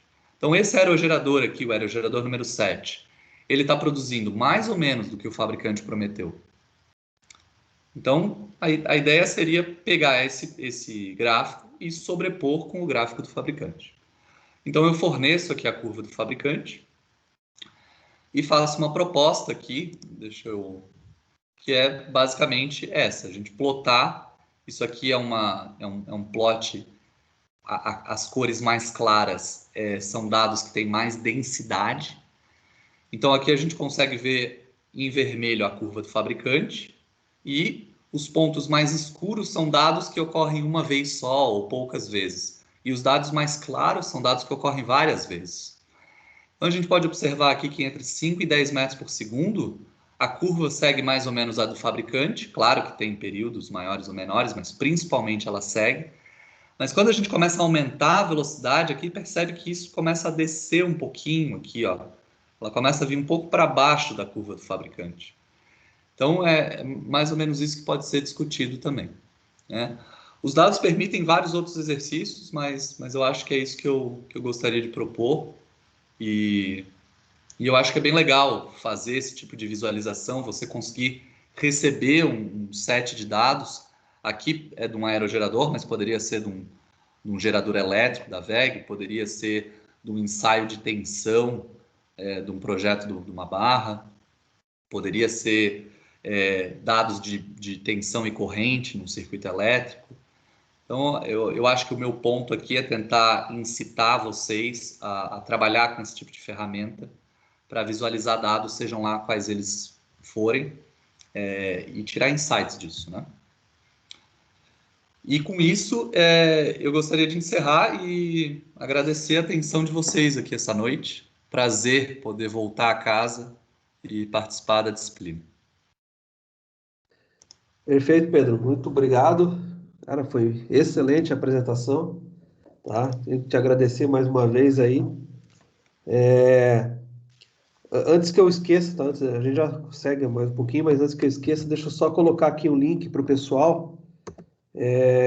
Por gentileza, né, os nossos alunos ali, se puderem responder ali o pequeno questionário só, né, para que a gente tenha base de dados para a gente trabalhar e analisar e posteriormente, né, conseguir trazer mais e mais palestras que sejam de interesse de todos, né? Então ajuda muito se vocês preencherem, por gentileza, o formulário que eu coloquei o link aqui no chat, tá? Só tem uma... Por gentileza, pode falar. Deixa eu ver quem é que tá... Fui eu, professor Thomas. Opa, fala, Thomas. Só para tirar uma dúvida aqui, não sei se é porque eu não faço parte da tua turma, mas para mim não apareceu o chat dessa apresentação. Eu só consigo falar por áudio, que eu não consigo escrever, então não veio link nenhum para responder nada. Tá. A questão do link, daí eu posso pegar pelos dados da... Eu acho que ele vai gerar para mim aqui, Gustavo, né, a lista. Dá para a gente enviar depois por e-mail também. Eu envio por e-mail, então, o chat, o formulário. Mas se quiser fazer pergunta, Thomas, acho que temos um tempinho, Pedro, para algumas perguntinhas? Claro, estou à vontade. Vamos lá. Pode fazer a pergunta, então, se quiser, Thomas. Você ia comentar isso do chat mesmo. Ah, tá. Tá certo. Pessoal, fiquem à vontade se quiserem fazer algumas perguntas para o Pedro. Eu vou só começar uma aqui, aquela que eu tinha levantado a mão, em relação à produção offshore, né, que realmente mostra ser uma das tendências. Mas uma das preocupações, eu acho que aí também, do ponto de vista operacional, é porque muitas dessas, principalmente naquele mar Báltico, Mar Nórdico ali, né, vão ter as instalações, é rota marítima ali também, né? E, Sim.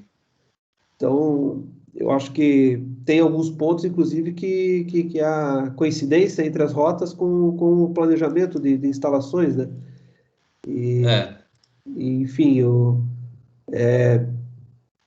imagino que algumas empresas marítimas não vão ceder por si só a sua rota, porque isso implica em aumento de custo também, né, para desvio de rota, né, marítima. Enfim, acho que isso também entra nos acordos, né. Eu estou só aqui mesmo colocando sim. alguns pontos que Não, podem mas é acontecer. importante. O que acontece é o seguinte, a zona econômica exclusiva, ela é de propriedade de cada país. Então, eu conheço bem o caso alemão, né? Então, o caso alemão há vários organismos nacionais, então há o que é chamado o organismo que regula toda a parte hídrica, hidrológica do país, e ele categoriza todas as áreas que são de uso militar, de uso de pesca, de uso de transporte marítimo. Então, o próprio governo alocou essas áreas. Quando a gente vê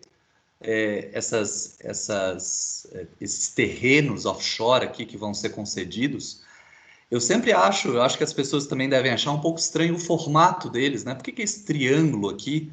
Por que é esse trapézio? Por que não fazem só um quadrado, professor? Um negócio assim, um retângulo, entendeu? Então é justamente por causa da pergunta do Henrique. Dá uma olhada nesse aqui, ó, esse strip aqui, uma Aham. faixinha aqui, ó. Isso é muito estranho, né? Por que que é assim? Justamente por causa de todas as restrições. Ou seja, a gente começa com um quadrado e aí vai recortando esse quadrado, tira as áreas de pesca, tira as áreas militares, tira as áreas de navegação, tira as áreas de rota migratória de pássaros e muitas outras restrições Complicado. ambientais. Então, no final, acaba aparecendo coisas até um pouco estranhas que tem que ser exploradas de alguma forma, né?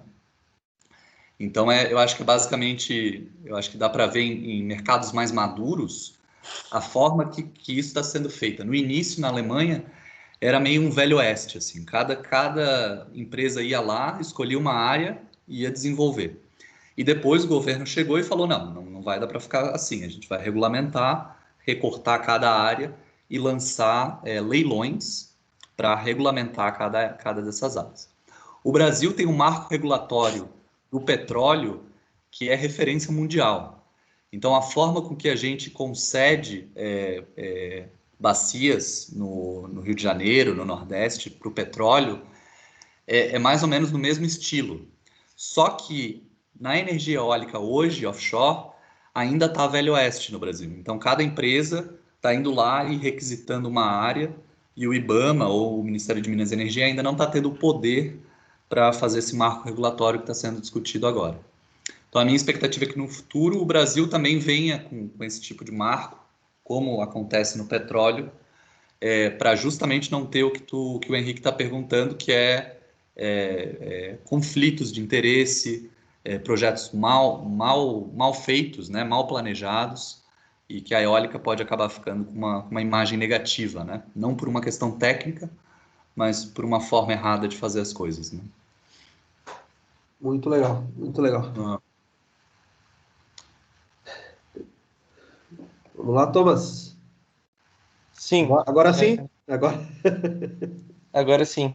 vai lá. Eu primeiramente queria agradecer aí, Pedro, né? Apresentação show de bola, assunto top, né? Que está cada vez mais em alta essa questão das energias renováveis.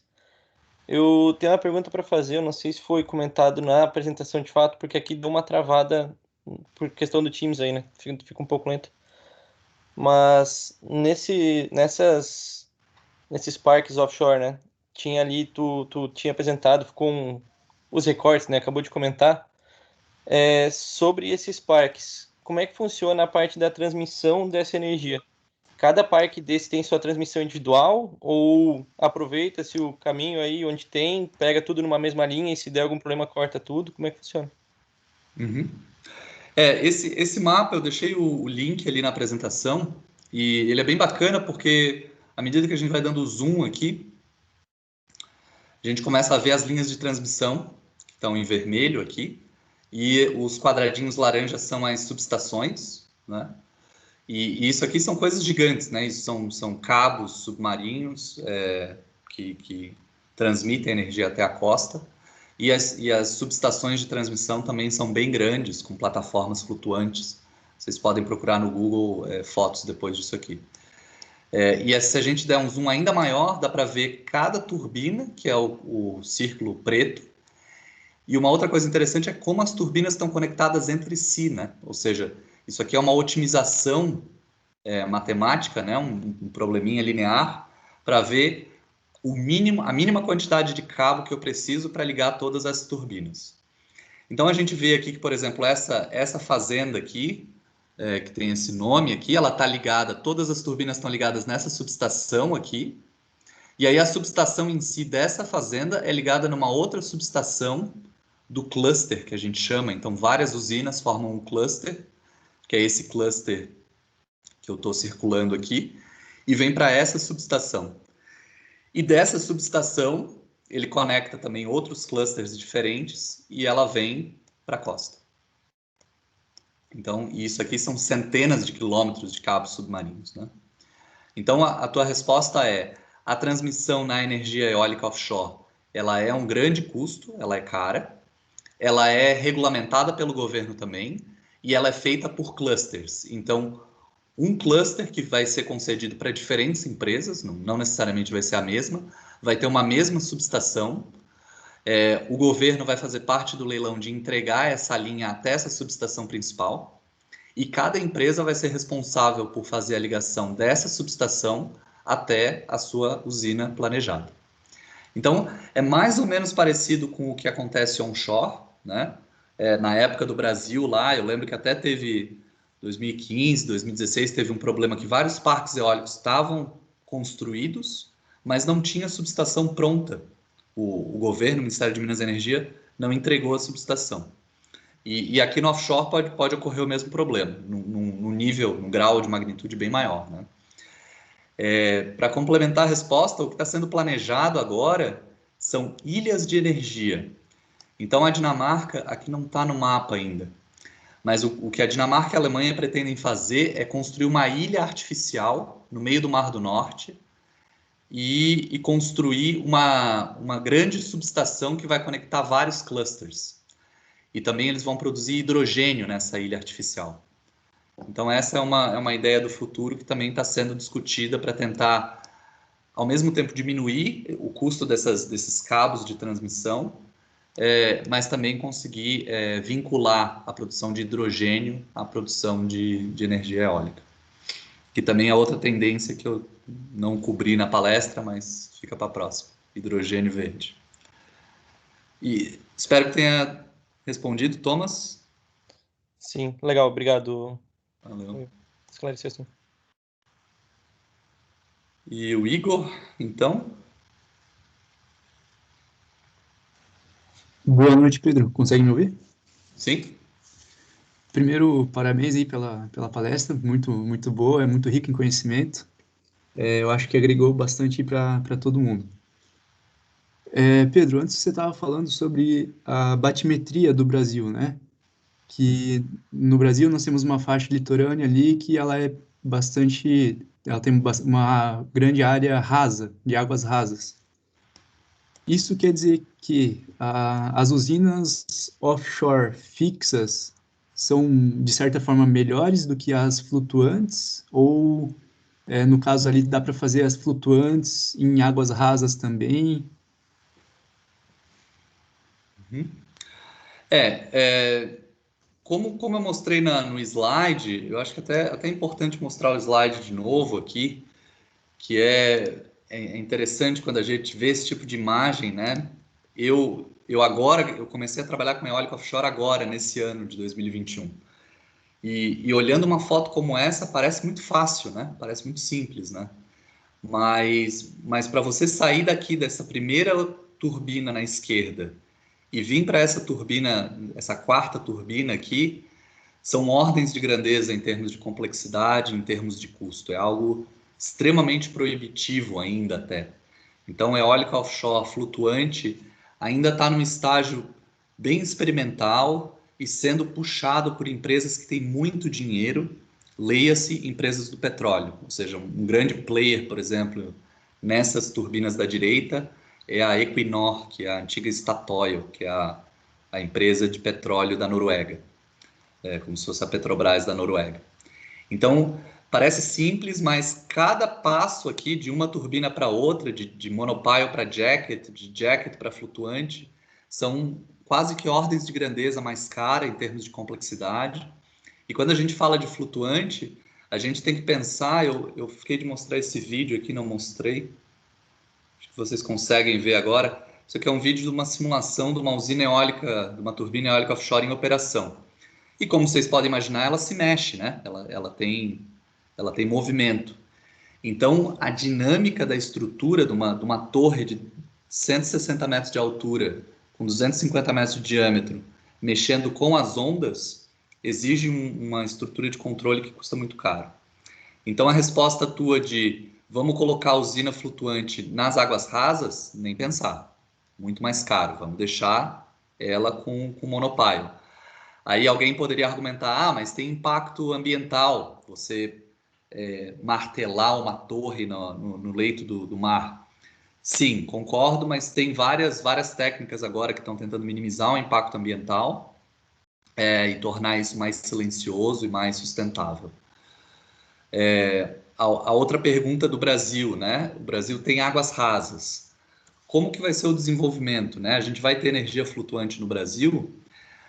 Depende muito do que vai acontecer em termos de desenvolvimento no país. A princípio, não. A princípio, o que o Brasil tem são projetos que nem esse, né? Como aqui no Rio de Janeiro, muito próximos da costa, onde a água é bem rasa, e a gente já vai começar com tecnologia, digamos assim, estabelecida, né? Ou seja, nada de experimentação. São produtos de prateleira que vão vir e vão ser instalados.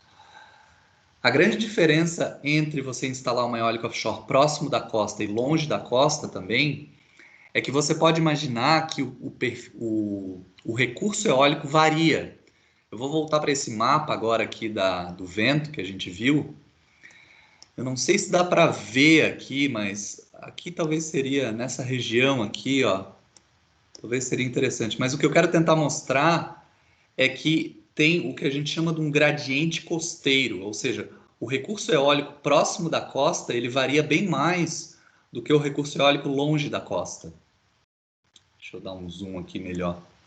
Eu não sei se vocês estão conseguindo observar, mas próximo da costa, claro que é mais fácil, é mais barato, é mais raso, mas o recurso eólico, como no onshore, ele varia mais. Quanto mais longe da costa, você vai estar um pouco mais longe dessa influência da terra e vai ter um vento mais constante. Tá? Para complementar a resposta, uma outra grande vantagem do Brasil é que se a gente for para o Nordeste, como vocês vão analisar no exercício de vocês aqui, o vento, a rosa dos ventos é essa aqui. E se a gente olhar para a costa, o vento está vindo do mar. Então esse efeito costeiro é quase inexistente no Brasil. Então, ventos alísios, constantes, soprando forte, vindo do mar o ano inteiro, com uma água rasa, litoral do Nordeste para energia eólica offshore, realmente vai ser uma eólica offshore bem barata, como foi a eólica onshore. Então, eu não estou querendo vender demais o Brasil aqui, mas eu sou bem otimista que esse mapa aqui, próximo de Fortaleza, Piauí, cadê? Já perdi até. Esse mapa aqui com esses quadradinhos, eles vão crescer bastante. Só para complementar a resposta do Henrique, dá para ver que no Brasil aqui são quadrados bonitinhos? Dá para ver? Isso aqui é Velho Oeste ainda. Isso aqui não tem regulamentação nenhuma. É a empresa que está falando que quer esse quadrado aqui. Então, bem diferente daqueles triângulos cortadinhos que a gente viu na Alemanha, né? Então, é por isso que eu cobro que IBAMA e Ministério de Minas e Energia tem que fazer um estudo mais detalhado das restrições. Igor, deu certo aí ou não? Sim, Não sim. ficou claro? Ficou? Sim, ficou bem legal. Eu também Show. tinha pensado já sobre aquela questão ali de quanto mais longe da costa, maior o potencial dos ventos e tal, né? Mas isso aumentaria muito o custo, né? É, é um trade-off que isso vai ter que ser estudado, assim. Mas eu sou otimista porque eu acho que o Brasil tem, primeiro, experiência em eólica e experiência em petróleo e gás. Então, juntando essas duas coisas, a gente é o 8º país em eólica, né? E é um grande país produtor de petróleo e gás. Então, se juntar esses dois conhecimentos de engenharia da indústria de petróleo com a eólica, eu acho que vai dar boa. Obrigado, Pedro. Valeu. Fabiano. Oi, Pedro, boa noite. Faz tempo Boa que não nos noite. vemos, né? Pelo menos o virtual nos Ah, ajuda a nos encontrar. também, muito bom. Pedro, inicialmente queria agradecer a sua disponibilidade, né? Agradecer a palestra, acho que ela foi bem interessante, né? Tem um pessoal aí que faz parte da turma de sistemas de energia, que a gente está justamente estudando energia eólica agora, os princípios básicos, os preceitos. Eu acho que a palestra agregou muito.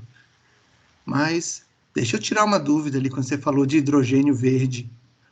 A Uhum. ideia que se vê do hidrogênio verde é para consumo do hidrogênio ou é uma forma de armazenar energia eólica nos picos para consumir quando a demanda aumentar? E talvez eu não tenha ali não esteja no período de safra, né? Não esteja no período de alta produção eólica naquele momento. Uhum. Eu estou buscando uma notícia aqui. Vamos compartilhar aqui. Então, eu busquei aqui no Google a primeira, mas para começar a responder a tua pergunta, a resposta é os dois, né? Então, primeiro, sim, há uma busca de tentar, digamos assim, achatar essa curva de variabilidade das fontes renováveis, tanto eólica quanto solar quanto as outras, de diferentes formas. A gente sabe que baterias, né, storage com baterias, ainda requer uma quantidade de minério muito grande e em termos de rede de energia elétrica, esse storage ele ainda é numa escala muito pequena. Então, técnicas de armazenamento de energia estão sendo discutidas, tem várias. Aqui na Dinamarca, inclusive, semana passada, foi financiado um projeto de armazenamento de energia por pedra quente. Você aquecer uma quantidade de pedras e guardar esse calor como pedras quentes, depois liberar esse calor para uma turbina. O hidrogênio, ele também vai ser uma técnica de armazenamento de energia, concordo, mas ele vai ser principalmente para fazer parte dessa descarbonização da área da economia de transporte, principalmente. Então, eu estou tentando exemplificar a minha resposta de que sim, vai ser um pouco para achatar a variabilidade, mas a agenda vai ser muito mais para consumir e, vamos dizer, hidrogenizar o setor de transporte da economia global. E aí eu estou compartilhando essa notícia que ela já é um pouco velha, do mês retrasado de março, mas é que a maior usina de hidrogênio verde do mundo será construída no Brasil. Ela será feita no porto de Pecém, no Ceará, e ela já está aprovada, ele já está em processo de aprovação. Vai ser uma empresa, eu acho que é australiana, enfim, vocês podem dar uma olhada aqui. Eu até já esqueci, eu não sei se está na ordem de 500 mega, não sei qual é a potência dela, a gente tem que ver.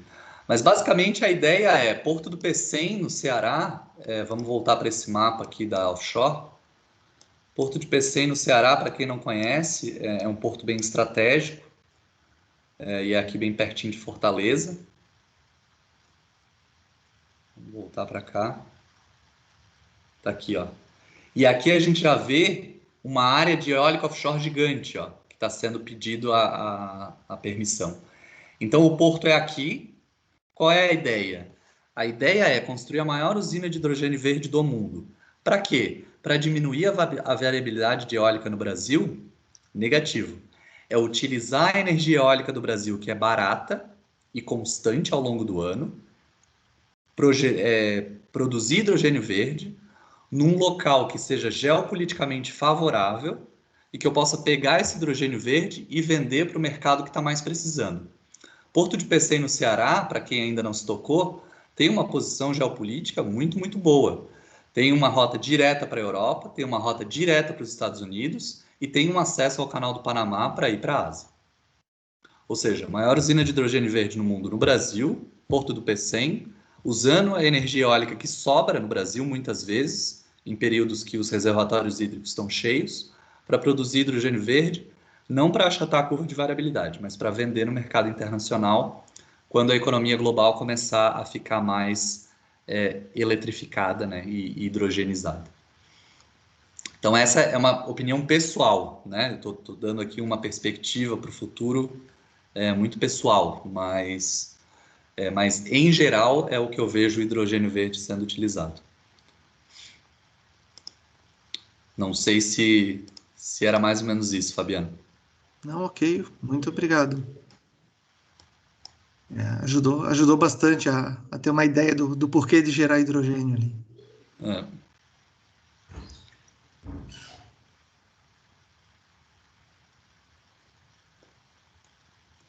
Então, mais alguém levantando a mão? Não estou vendo. A minha proposta é compartilhar os slides, então. Todos os materiais que eu compartilhei hoje são de domínio público, então vocês podem utilizar e clicar nos links e explorar. Acho que os links são bem interessantes. E o script aqui para o exercício, eu vou compartilhar com o Henrique. E eu pediria que vocês dessem uma olhada com carinho e tentassem até aprimorar, tentar propor alguns outros gráficos e, enfim, fico curioso para ver o que vocês desenvolvem com esses dados aí. Ótimo, Pedro. Para o pessoal da turma aí da disciplina optativa em engenharia mecânica, né?